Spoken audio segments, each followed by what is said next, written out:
Je me présente rapidement, je m'appelle Stéphane Théou, je suis leader expertise et innovation chez OnePoint, dans la communauté nantaise. Et je vais vous parler Digital Factory, les transformations, les nouvelles organisations, comment on utilise la technologie pour développer de nouveaux services innovants. Je vais surtout me baser sur des expériences professionnelles. Il y a à peu près 1 an et demi, j'ai créé la Digital Factory de Verling, qui était un courtier en assurance, qui s'est installé dans Startup Palace au niveau de l'écosystème nantais. Et aujourd'hui, je participe aussi sur la mise en place d'une Digital Factory pour la Gare du Nord, qui est en pleine transformation pour les Jeux Olympiques. Je vais aussi m'appuyer sur d'autres expériences qu'on a pu mener au sein de OnePoint avec des clients comme GRT Gaz, Célio, les groupes Barrières, etc.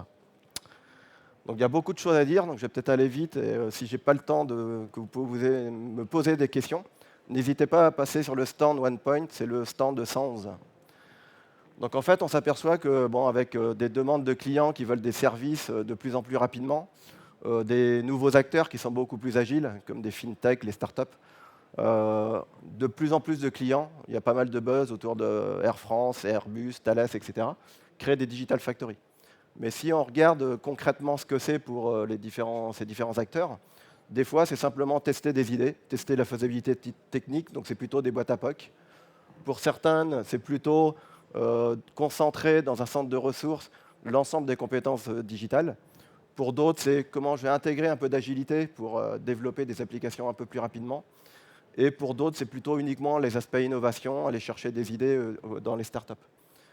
Et en fait, chez OnePoint, nous, on a des convictions qui sont un peu différentes. C'est beaucoup plus complexe que ça. Pour nous, c'est vraiment un élément qui accélère les transformations des entreprises. Donc on va parler vraiment d'un laboratoire d'accélérateur de temps, d'accélérateur d'innovation. Donc il y a plusieurs axes, c'est-à-dire qu'on va créer des organisations plutôt orientées produits, mélanger des équipes pluridisciplinaires. On va développer énormément les méthodes collaboratives, donc autour de l'agilité, on parlera de design thinking, lean startup, de l'UX/UI, et des méthodes style DevOps, etc. On va aussi comment travailler aussi. C'est pour ça que nous, on s'est installé chez Startup Palace avec des partenaires, avec des startups et aussi des plateformes qui vont accélérer le temps de développement des nouveaux produits. Et on est vraiment axé cas d'usage, production de valeur métier, à travers la priorisation par la valeur et aussi comment on va utiliser les nouvelles technologies pour aller beaucoup plus vite. Et en fait, ces Digital Factory, elles ont des cas principaux qu'elles traitent. C'est comment je vais créer des nouveaux services innovants, digitaux, de plus en plus vite. Et c'est pour ça qu'on va intégrer, par exemple, nous, on a utilisé des startups, utilisé des plateformes pour en 2 mois développer des nouveaux services innovants à nos clients.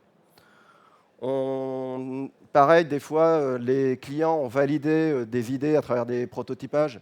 Et nous, on va intégrer des nouvelles méthodes, des nouvelles démarches pour développer plutôt l'industrialisation à grande échelle. Et on va faire plutôt des cycles courts, de l'itératif, pour avoir des feedbacks de plus en plus tôt de nos clients. Et souvent, on est confronté à des legacy qui sont en bout de souffle, qui ont besoin d'une dette technique, qui sont peu innovants, du moins peu agiles. Et donc, on va plutôt aborder aussi des problématiques de modularisation des SI, des nouvelles architectures. On va l'ouvrir aussi par de l'APIsation. Donc nous, notre concept de Digital Factory, c'est vraiment un produit qui est composé de plusieurs éléments. Donc on va vraiment partir de l'idée centrée utilisateur et comment on la met en production. Donc on a vraiment un cycle complet, des phases d'idéation, prototypage, pour valider l'idée, et jusqu'à le produit à grande échelle. Un élément important, c'est que la Digital Factory, ça doit être incarner les nouvelles façons de travailler, les nouvelles démarches. Et donc c'est un lieu dans lequel les ensembles des parties prenantes vont travailler ensemble. Donc c'est vraiment beaucoup de co-design, de co-construction, etc. Donc il faut vraiment que ce soit différenciant, et c'est un élément dans lequel on va embarquer toute l'organisation dans ces nouvelles démarches. On va casser les silos. Souvent, traditionnellement, il y a les métiers d'un côté, des fois la DSI d'un autre, et puis au sein de la DSI, il y a plein d'activités qui, des fois, sont un élément de frein en termes de vélocité et d'innovation. On va faire plutôt une gouvernance basée plutôt sur les valeurs de partage, de comment on va mesurer la valeur produite, comment on va passer des idées en production, comment on intègre aussi l'innovation dans nos produits. On va utiliser bien sûr des nouvelles technologies, mais la technologie, ce n'est pas pour faire de la nouvelle techno, c'est vraiment au service des clients, au service de la valeur métier. Et un aspect très important, c'est la communication. Il faut donner du sens collectif, du sens aussi individuel, parce que ces transformations-là, c'est basé énormément sur de l'humain. Il faut casser les freins, il faut expliquer pourquoi on l'a fait, quels sont les enjeux et quelle démarche on va utiliser. Si je reprends, alors je ne vais pas tout détailler, mais ce qui est intéressant, c'est que nous, on gère du cycle, je dirais, de l'idée jusqu'à la production, à travers de l'idéation, du prototypage, de la réalisation à grande échelle. Mais on se focus aussi vraiment, l'intelligence collective, elle est à l'intérieur de l'organisation, mais elle est aussi à l'extérieur. Et donc régulièrement, nous, on fait des expedition learning, alors ça peut être au CES, au Vivatech ou autre, mais on utilise aussi l'innovation à l'extérieur. On va voir aussi ce qui se fait dans des instituts de recherche. On va voir ce qui se fait aussi côté Open Innovation. Et on regarde aussi ce qui est fait au niveau de la concurrence à travers des benchmarks. Et on va voir aussi ce que font les startups et ce qu'on pourrait utiliser pour développer des nouveaux services innovants. Et donc c'est pour ça qu'on pratique en fonction de la phase dans laquelle on est. On co-construit vraiment avec nos clients et on les amène principalement sur tout le cycle parce qu'il est important de récolter leur feedback et de réadapter la valeur métier que l'on va fournir à nos clients. Donc on utilise beaucoup de méthodologies, on en parlait juste avant, sur du design thinking, tout ce qui est parcours utilisateur, les nouvelles interfaces, rapprocher le monde des devs avec les ops, puis des différentes méthodes style Scrum, Kanban, etc. En termes d'organisation, nous, on essaie de casser les silos. Donc, globalement, il y a une équipe cœur qui va être le garant des nouvelles pratiques, qui va diffuser au sein de l'organisation, parce qu'on est vraiment un acteur de la transformation, sur les bonnes démarches, sur le coaching, sur la montée en compétences des personnes, sur les bonnes pratiques aussi côté technologique. Et après, on a plutôt une organisation orientée produit, dans lequel on va aussi changer la posture de certaines personnes, parce que des personnes experts métiers devront avoir la posture de product owner, avec la vision du produit, la priorisation, et connaître vraiment leur marché. Et donc après, on a des équipes pluridisciplinaires qui mélangent aussi bien des designers que des experts technologiques, des DevOps, des facilitateurs, que l'on peut regrouper après par tribu métier, si on veut capitaliser sur plusieurs secteurs. Et en fait, ce qui est important aussi, alors c'est un peu le modèle un peu Spotify, mais d'avoir aussi de la capitalisation et d'en transférer les bonnes pratiques d'une équipe produit vers une autre avec des guildes. La Digital Factory, c'est basé sur de l'humain, c'est transformer via le digital une organisation.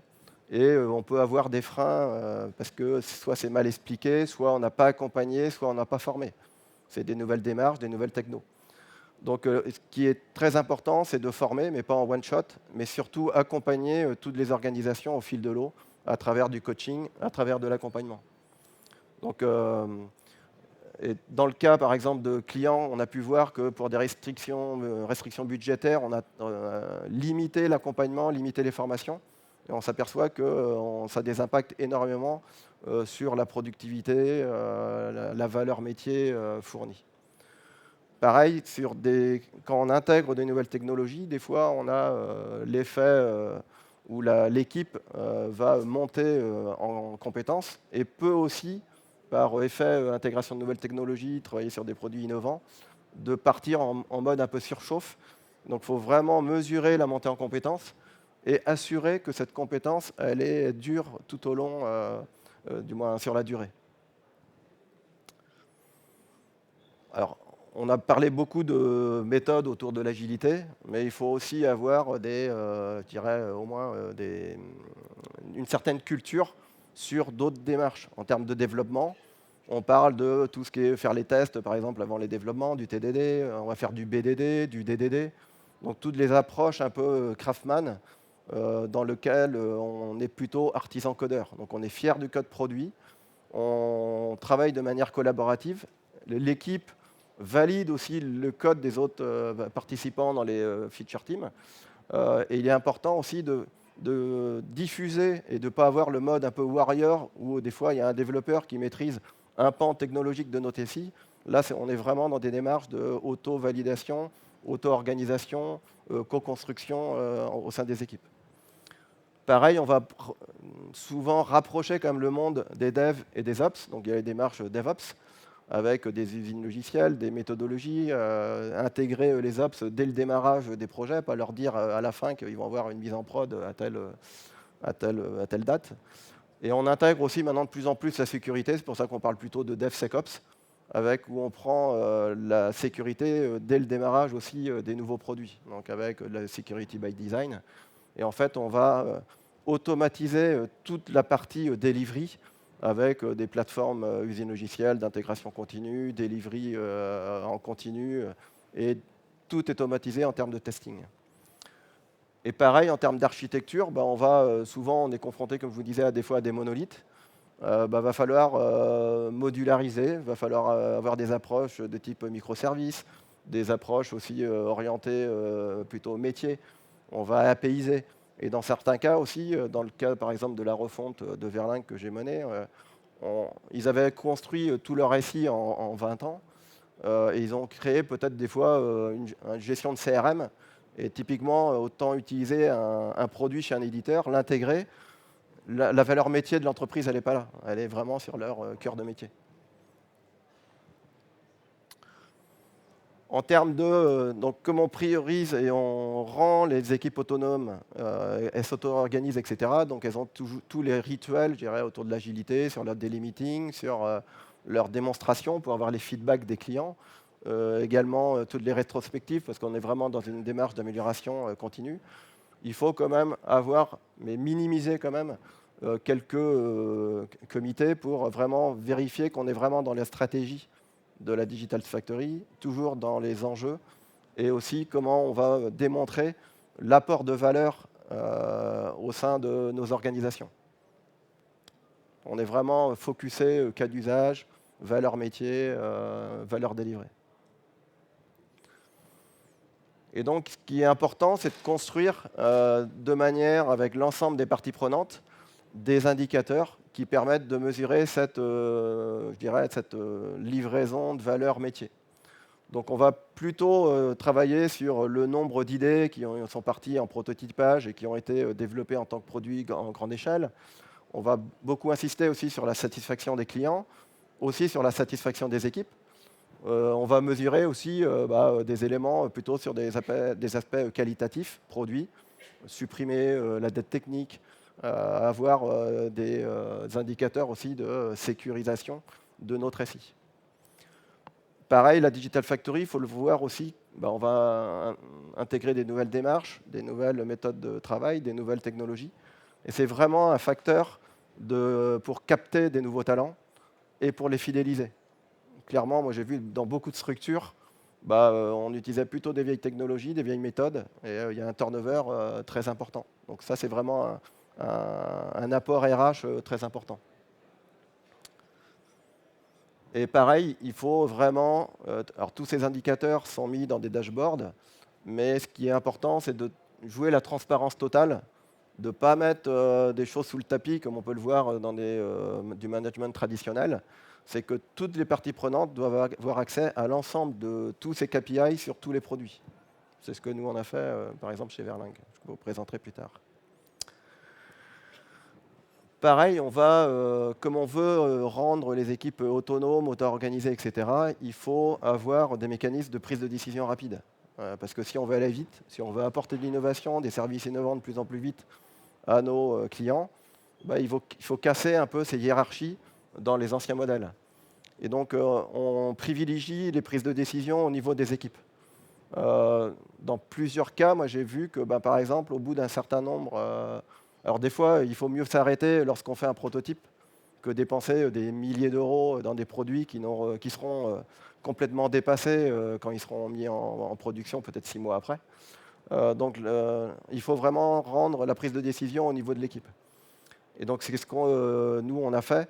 Et on peut aussi les équipes, par exemple pour des problématiques d'opportunités business sur des clients stratégiques, prioriser le lancement, par exemple, de maquettage en 2 semaines pour capter un nouveau client qui pouvait éventuellement aller voir la concurrence.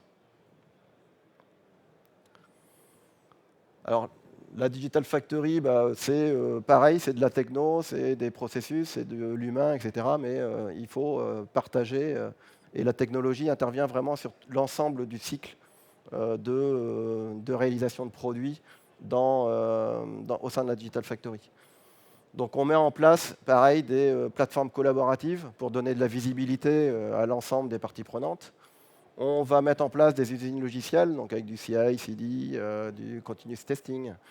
On va aussi co-construire, je dirais, tous ces environnements technologiques en se basant aussi sur la maturité de nos clients. On ne va pas dire vos anciennes technos, vos anciennes méthodes étaient nulles. On construit avec eux et on est plutôt dans une approche d'amélioration continue où on va proposer plus d'automatisation, plus de valeur et plus, je dirais, de rapidité de livraison. Et pareil, ben, il faut aussi souvent, régulièrement, travailler sur des roadmaps métiers, sur des roadmaps technologiques qui sont longues, ça prend du temps. Euh, et on ne change pas tout un SI en quelques mois. Là, je vais reparler de ce que l'on a fait principalement sur Verling, c'est qu'on est parti sur des plateformes collaboratives dans lesquelles toutes les parties prenantes avaient visibilité sur l'ensemble des produits, sur l'ensemble du contenu, etc.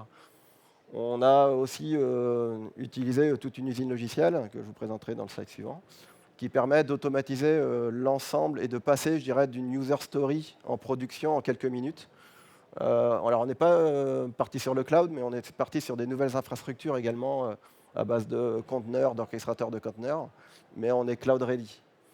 Et pareil, on a développé une plateforme multisite parce que nos clients, ils étaient dans toute la France entière, même si on les fait venir régulièrement au sein de la Digital Factory, bah, il faut pouvoir partager avec l'ensemble des personnes, des métiers. Moi j'avais des product owners qui étaient en Corse, à Toulouse, etc.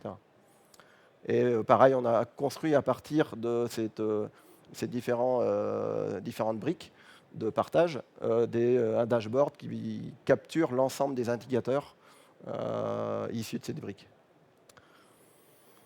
En fait, à partir de leur maturité sur tout ce qui était développement, on a intégré des nouvelles briques, des nouvelles technologies pour accélérer toute la production de nouveaux services pour leurs clients.